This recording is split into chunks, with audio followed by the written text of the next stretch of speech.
हरिओम श्रीराम अंबज्ञ।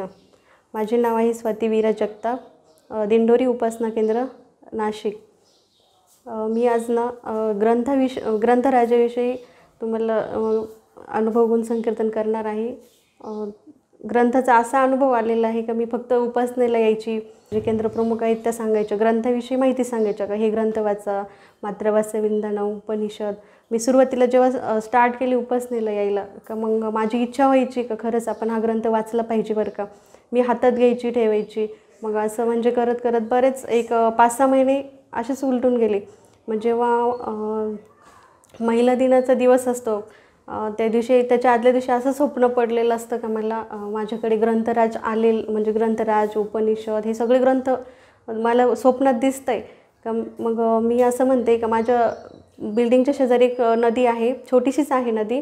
मग त्या नदीमध्ये मी असं ते काय म्हणतात, शेतीच्या कामासाठी ते टिकाव असतो ना, तो माझ्या हातात असतो आणि मी ते नदीमध्ये जाऊन खोदायचा प्रयत्न, म्हणजे खोदतेच आणि खूप मोठा खड्डा झालेला असतो आणि शेजारी पण खूप एक मोठा खड्डा असतो।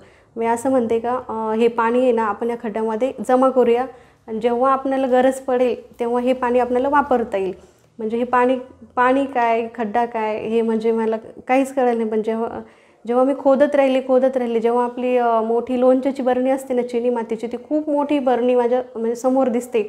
मग मला असं प्रश्न पडतो मी याला हात लावू का नको, म्हणजे असं म्हणजे ऐकलेलं होतं ना का जेव्हा आपण खोदतो तेव्हा धन वगैरे भेटतं, ते हात लावायचं असं, म्हणजे मला भीती पण वाटायची।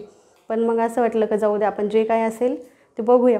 जेव्हा मी ते झाकण उघडते त्याच्यामध्ये 3 ग्रंथ, मोठे 3 ग्रंथ आणि एक तुळशीची माळ भेटलेली असते। जेव्हा मी ते बघून अक्षरशः मला इतका आनंद होतो ना का, म्हणजे बापू मला तू हे काय दिलंस। मी फक्त म्हणायची का मला हे ग्रंथ वाचायचे, मला हे घ्यायचे, पण तेव्हा काय व्हायचं, हां चला आपण घेऊया, आता तर सुरुवात केलेली आपण घेऊया हळूहळू असं। पण माझी ओढ त्याने ऐकली का मला तो ग्रंथ वाचायचा आहे। आणि जे ग्रंथराज, हे 3 ग्रंथराज आहेत ते माझ्याकडे नव्हते आणि आमच्या कवितावीरा बोललं का ते घरी न्यायचे नसतात काही, एकतर केंद्रावर बसून तुला वाचावं लागेल, नाही तर नवीन घ्यावे लागेल। पण माझी इतकी ओढ झाली ना का मला ते ग्रंथ वाचायचंच असं माझ्या मनात खूप चालायचं।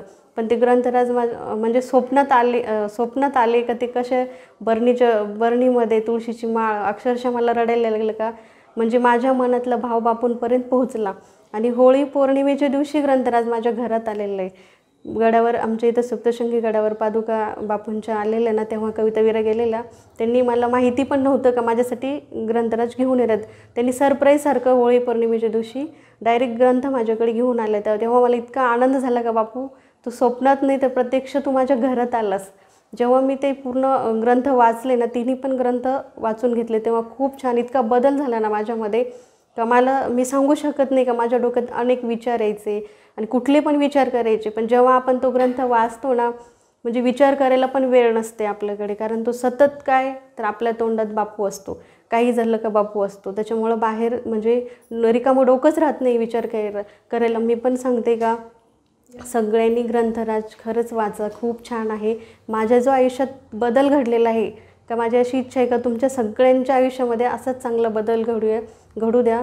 हरिओम श्रीराम अंबज्ञ नाथसविंद।